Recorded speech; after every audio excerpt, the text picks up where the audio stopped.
روزے کی تعریف ذہن میں رکھیے کہ شرعاً صبح صادق سے لے کر غروب آفتاب تک کھانے پینے،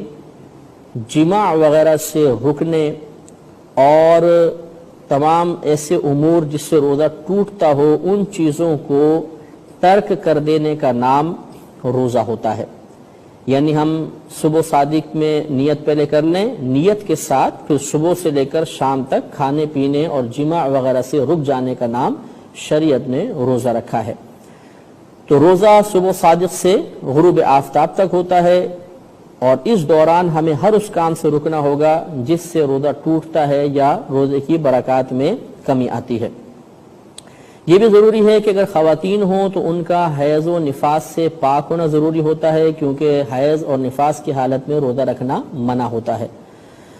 اور ان بہنوں پر قضا ہوگی کہ نہیں ہوگی، اس پہ انشاءاللہ